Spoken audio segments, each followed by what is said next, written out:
The final straw was the second cup of coffee. I was halfway through it, sitting in my truck, engine idling, when I saw her car's silver Lexus, tinted windows, vanity plate that read Queen Bee slide right into my handicap spot like it was her private throne. I stared. My handicap placard hung from the mirror, clear as day.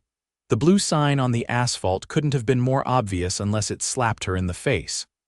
But nope, Karen Whitmore, the self-declared president of the Cedar Pines HOA, didn't even blink.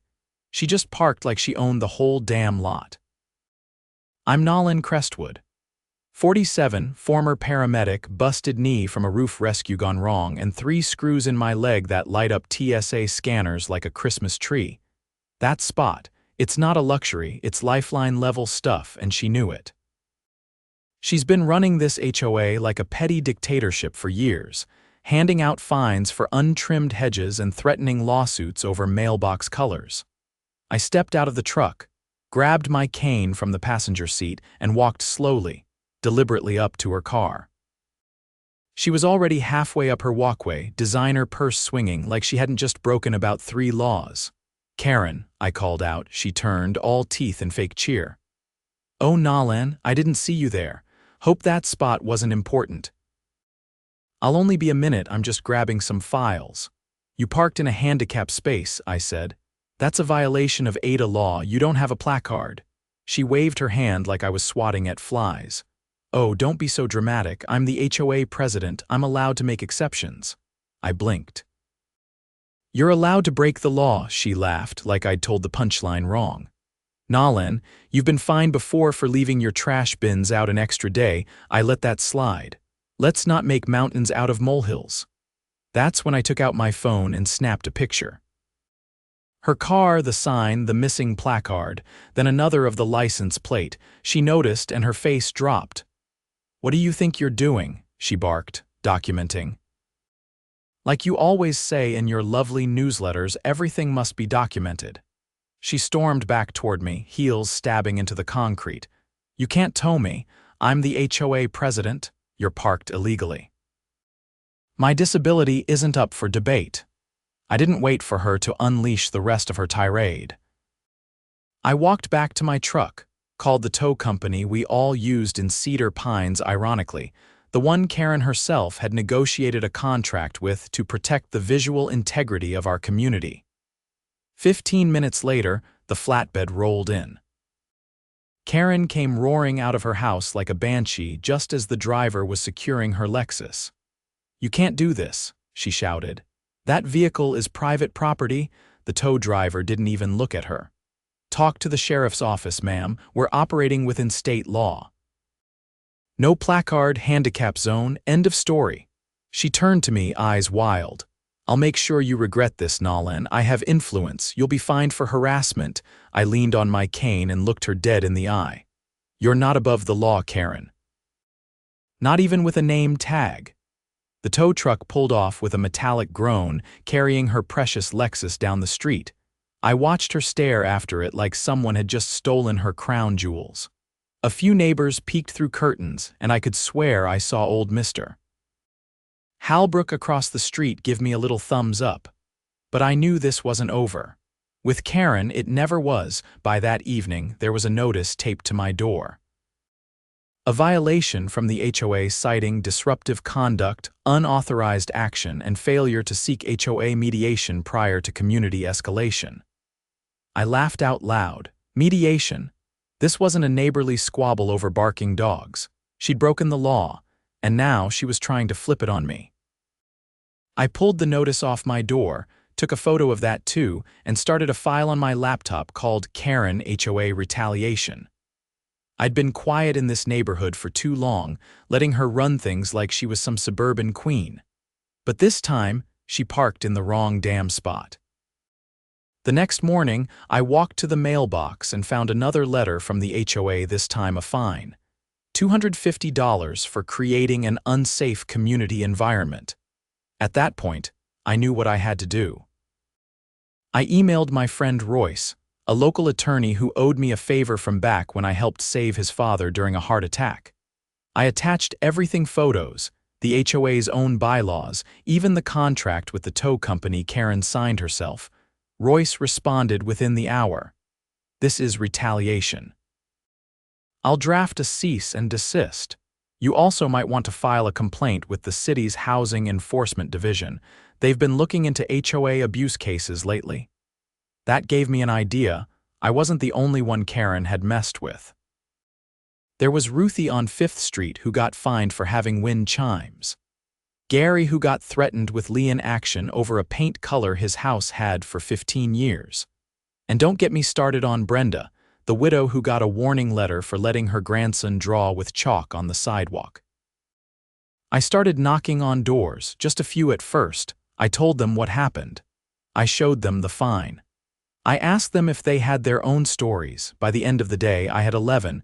We met that evening in my garage, folding chairs and cheap coffee and shared stories. Ruthie brought a binder an inch thick with warning letters. Gary had photos of before and after paint jobs with timestamps. And Brenda. She had a copy of the HOA regulations with at least 20 flagged violations Kellan had committed herself, including unauthorized personal vehicle use on community property. We weren't just angry. We were organized, and Kellan had no idea what was coming. Ruthie brought a clipboard with signatures. Not just from people at our garage meeting, but from others she'd talked to during her morning walks, people too intimidated to speak up publicly, but furious all the same. She had 37 names by sundown. I didn't even know there were that many people in the neighborhood who hated Kellan's guts. I told them we weren't trying to cause drama, Ruthie said, flipping a page, just trying to restore fairness. That word really stuck. Gary nodded. She's been playing emperor long enough. It's time we write our own rules. I looked around the room, faces I'd known for years, people who always kept their heads down, and now they were ready to stand up. It wasn't just about one car in one spot anymore. Royce came by the next evening with a stack of documents under his arm and a fire in his eyes. He wasn't just doing this as a favor anymore. Something about the whole setup got under his skin. She's been violating state nonprofit disclosures, he said, laying down the papers on my workbench. HOAs are required to provide financial transparency to members. She's refused every request for budget access for the past 3 years. That's illegal. Brenda leaned in. You think she's hiding something? Royce didn't answer right away. He just pulled out a bank statement he'd obtained through a subpoena, one of the perks of being a lawyer with friends in city court. Look at this. Monthly dues were increased last year for landscaping improvements, but the vendor listed here doesn't exist. I checked the address. Empty lot behind a diner in Eastbrook. Ruthie's eyes widened. So she's funneling HOA money, looks like it, Royce said. Or at the very least, she's fabricating expenses. That changed everything. We decided to go public, not through drama or gossip, but with cold, hard facts. We put together a neighborhood bulletin, simple, professional, just bullet points and screenshots. We called it Cedar Pines Transparency Report. We printed 80 copies and slipped them into mailboxes under cover of dusk. No signatures, no accusations. Just verified data with citations, including a QR code linking to public records. The reaction was swift. By the next morning, Kellan was outside yelling into her phone, pacing in her driveway in a full business suit at 6:45 a.m., like she was trying to summon the HOA gods to smite us. But no one came to her defense, not even her usual lapdogs on the board. Every one of them had received the report. That afternoon, a city compliance officer in a white Ford sedan rolled down our street. He spent 15 minutes inspecting the HOA's community shed behind the tennis courts. Then he cordoned it off with yellow tape. When he left, he handed Kellan a notice. I didn't need to read it to know what it said. Misuse of nonprofit property carried heavy penalties under local ordinances. Later that evening, she showed up on my porch. You think you're clever, she said, arms crossed, eyes darting over my shoulder like she expected backup. You're dragging this neighborhood through the mud. I stepped outside and closed the door behind me. This neighborhood deserves to know where its money's going, she scoffed. You don't understand how governance works. You think you can just throw together a few angry flyers and take down an entire board. Looks like we already started. She took a step forward, her voice dropping. You think you're going to scare me with your little clubhouse meetings. I've dealt with worse than you. I leaned against the porch rail, silent. Let her talk. I've got friends in the county records office. I'll have your property reassessed. I'll have them reclassify your parking easement. Think you're clever using that handicap placard. We'll see how long that lasts. I didn't reply. I just reached into my pocket and pulled out the voice recorder I'd started carrying that week. I hit stop. Her face went still. What is that? Documentation. You like that word, don't you? She turned and stormed off without another word. 2 days later, Royce filed a formal complaint with the state attorney general's office. He included everything: the false landscaping invoices, the lack of financial disclosures, the retaliatory fines, even the abuse of power over parking enforcement. He stapled the transcript of her threat to the back. Then the real storm hit. The city posted a notice on the HOA community board announcing a formal audit. All board activities suspended, pending investigation. Karen's name was removed from the HOA website overnight. No explanation, just gone. But that wasn't the end of it. 3 weeks later, a county investigator knocked on my door. Mr. Crestwood, he said, flashing a badge.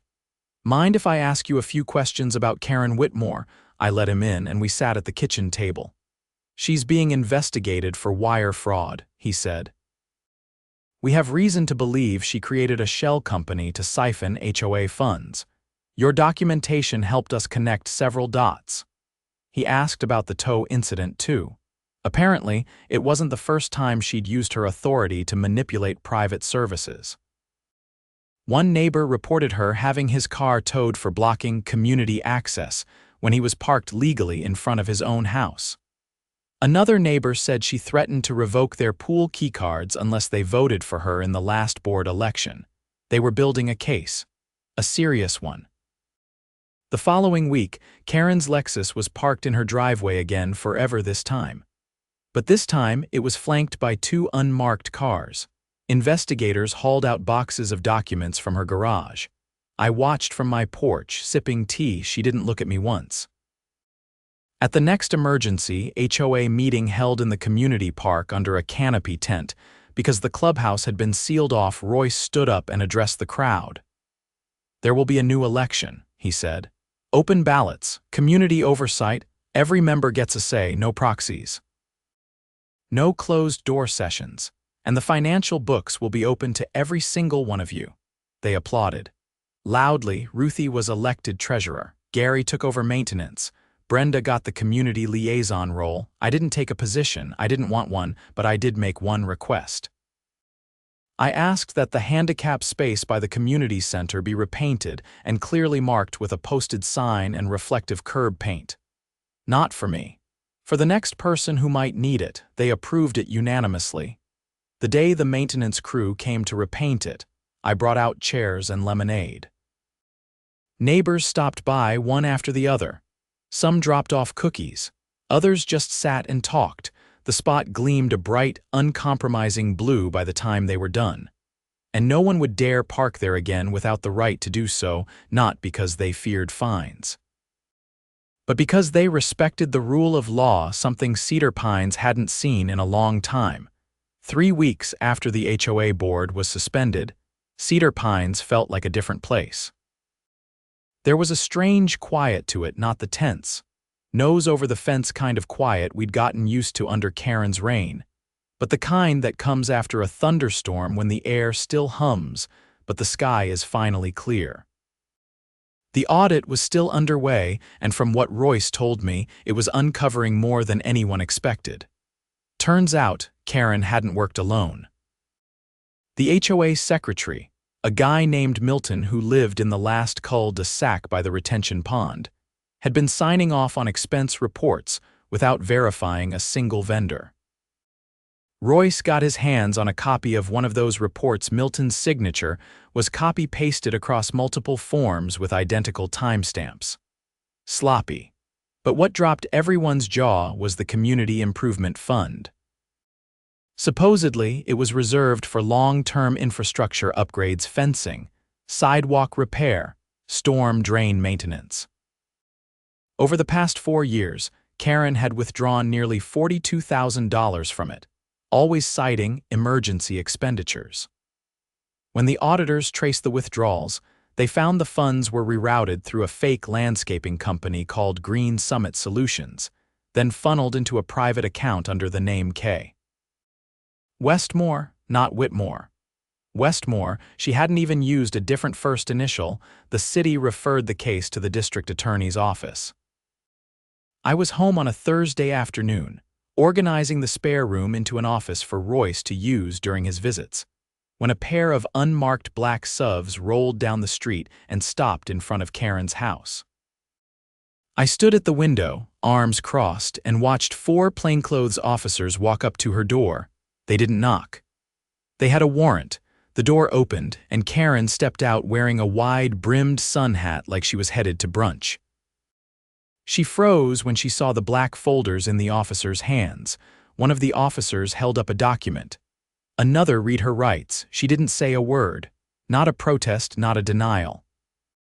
Just stood there, blinking in the sunlight like someone who'd finally been pulled from a fantasy and dropped into cold daylight.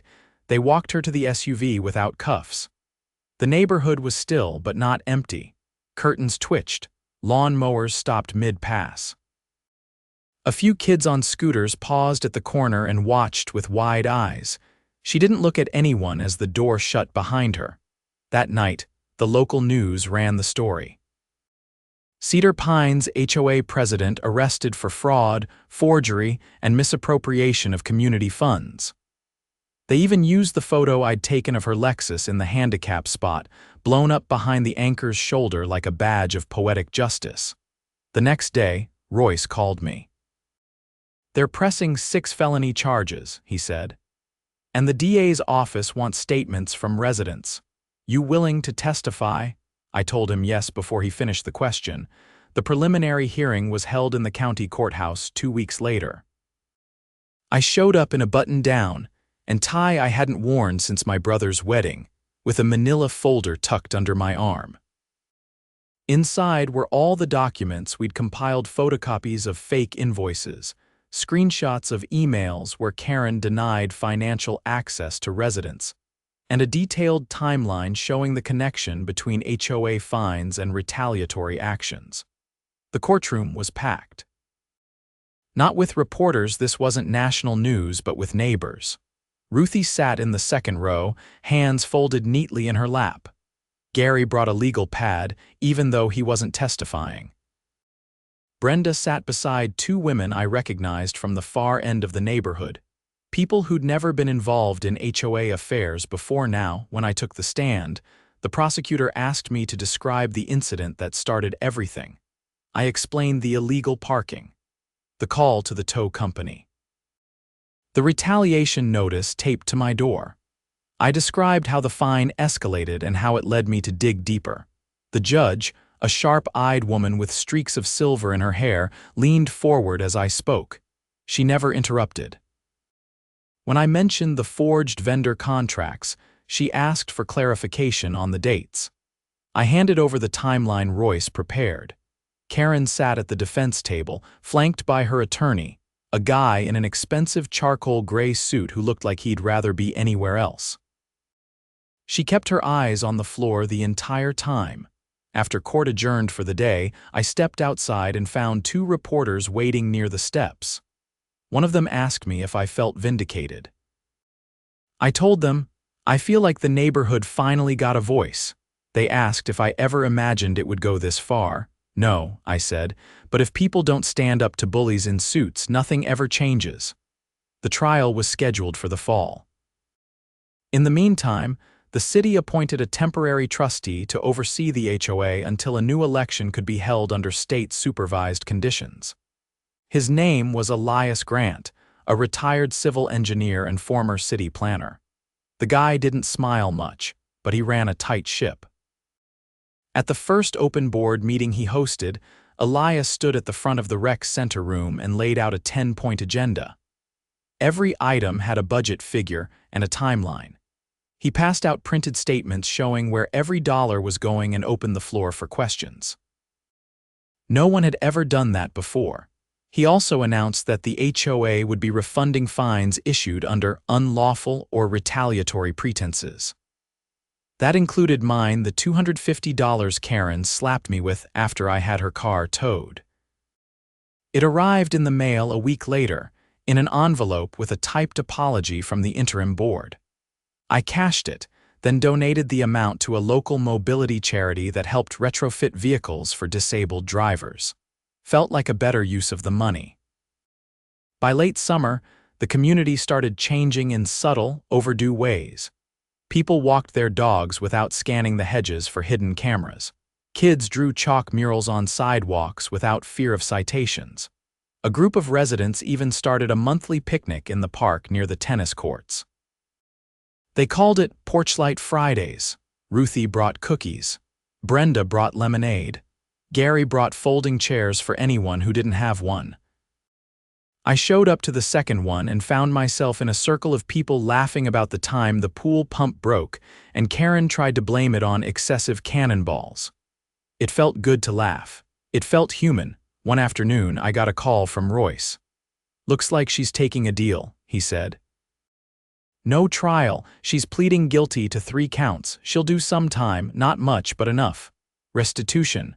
Mandatory.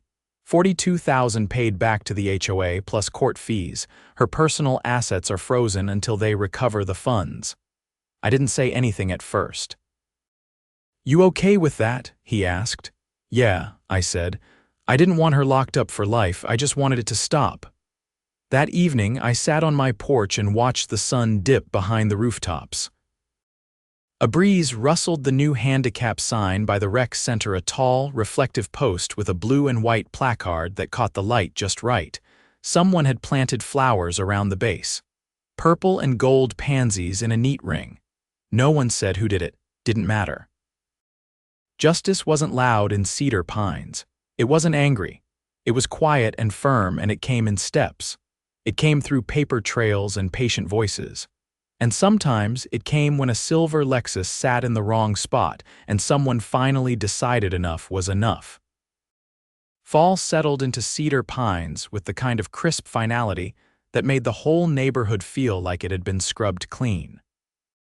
The sidewalks were lined with turning maple leaves, and you could smell fresh mulch from the new landscaping crew, the real one this time, hired by Elias with a verifiable business license and an actual office address.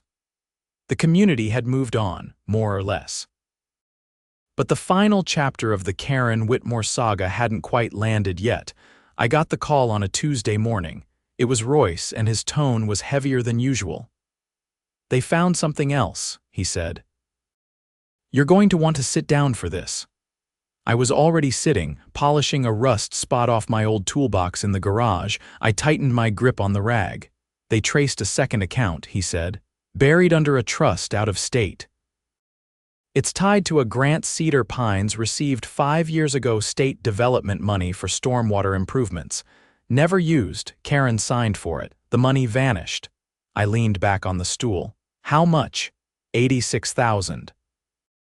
It was meant for flood-resistant infrastructure around the creek behind Woodmill Drive. The grantor flagged it after your neighborhood started submitting document requests. They never got a completion report. That creek had overrun 3 times in the last 4 years. A few homes down there had sustained damaged, soggy basements, warped floorboards. One family even had to replace their furnace. And all that time, the money to prevent it sat in a fake account under her control. "What's the charge?" "Federal embezzlement. She crossed state lines with the funds." The DA's handing it up. I didn't say anything for a long moment. I remembered helping sandbag during the last heavy rain, limping through mud with a brace under my jeans. And all that while, she'd been sitting on a stolen safety net. Later that day, I drove down to the Woodmill section. The road curved along the edge of the tree line where the creek twisted behind the back fences. I stopped in front of the Givens house. They were the ones who'd lost their furnace. Mr. Givens was out front, raking leaves into a tidy pile near the curb. I stepped out and walked over, staying just off the lawn. "They're filing new charges," I said. "About the grant, for the creek project." He leaned on his rake. "Figures. We kept asking when the barrier would be built. She told us the city denied the application. She forged the report. They never got it." He looked down at the rake, then toward the back of his house, where the property dipped slightly toward the tree line. "You think we'll get the money back?" he asked. I shrugged. "Maybe, some of it. Enough to fix what matters." That weekend, the interim board held a town hall at the middle school auditorium. Over 100 people showed. Elias stood on the stage next to a projector screen flanked by the new treasurer and legal liaison. Royce sat near the front, not speaking, just watching. The presentation was clinical. Line items, grant numbers, timelines, no editorializing. They showed how the HOA had been used as a financial shell, how Karen had created fake vendors, redirected legitimate funds, and blocked access to prevent detection. But the moment that hit hardest wasn't about money. It was when Elias displayed a scanned report from the county health department. It was dated 2 years prior and listed Cedar Pines as non-compliant with runoff mitigation standards. The report had been addressed to the HOA president. Karen never told anyone. The runoff had been affecting the local elementary school's field just beyond the creek. Elevated mold levels were detected in the portable classrooms. The school district paid out of pocket to install ventilation. All while Karen had the solution buried in a bank account. A woman in the 4th row stood up and asked if criminal proceedings would include restitution to the school district. Elias nodded once. Another man asked if the HOA could sue the former board members individually. Royce stood and answered that one. "They're not protected. The board failed to maintain transparency, and that voids their liability shield. Civil action is being prepared." It wasn't loud. No one cheered, no one clapped, but the weight in the room shifted. It was the kind of silence that settles when people realize things are finally moving the right way. The following week, the federal charges were filed. 3 counts: embezzlement of public funds, wire fraud, and obstruction of an audit. Karen's attorney tried to negotiate a plea that avoided jail time, citing community status and first offense. The judge denied it. I was called back to court to provide supplemental testimony, this time not just about retaliation, but about the impact her actions had on the community's physical infrastructure. After I stepped down from the stand, I passed her in the hallway. She was sitting on a bench outside the courtroom, dressed in a navy blue suit that looked like it hadn't been tailored for her. Her hair was tied back tight, face pale, no makeup this time. She didn't look up at me. Outside, I found Elias waiting with a folder under his arm. He handed it to me without a word. Inside was a letter. Official HOA letterhead. It read, "On behalf of the restructured board of Cedar Pines, we thank you for initiating the documentation that led to the exposure of extensive fraud and mismanagement. Your actions restored not only financial integrity but trust." At the bottom, it was signed by all 5 new board members. I folded it carefully and tucked it into my jacket. A month later, the federal court sentenced Karen to 3 years in a minimum security facility. She was ordered to pay back every dollar she'd stolen, over $128,000 in total, including a special restitution clause for the school district and affected homeowners on Woodmill Drive.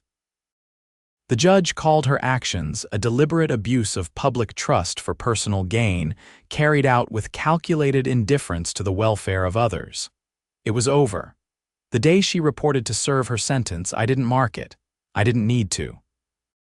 The neighborhood had already started writing its next chapter. The board installed new flood barriers behind Woodmill Drive using emergency funds approved by the city. The school district received a reimbursement check overseen by Royce and the interim board, along with a public apology letter that was read aloud at the next school board meeting. The HOA's financials were now open access. You could log in and see every dollar, every vendor, every vote. People started showing up to meetings voluntarily, not because they feared fines, but because they actually cared. And on a Tuesday morning in early spring, I saw something I hadn't seen in years. A neighbor I didn't know well, a young woman, maybe late 20s, pulled into the community center lot. She had a handicap placard hanging from her mirror. She parked in the spot Karen had once claimed as her personal throne. She stepped out with a walker and looked around, like she was expecting someone to challenge her. I stood nearby, checking the air pressure in my tires. She saw me and hesitated. I gave her a quiet nod. She nodded back. Then she walked into the rec center without looking over her shoulder once. That was the moment I knew we'd won. Not with courtroom victories or fines or resignations, but with the return of something small but vital: security, not the kind enforced with rules and threats. The kind built by people who finally remembered what it meant to share a street, a sidewalk, a neighborhood not under the rule of fear, but under the dignity of fairness.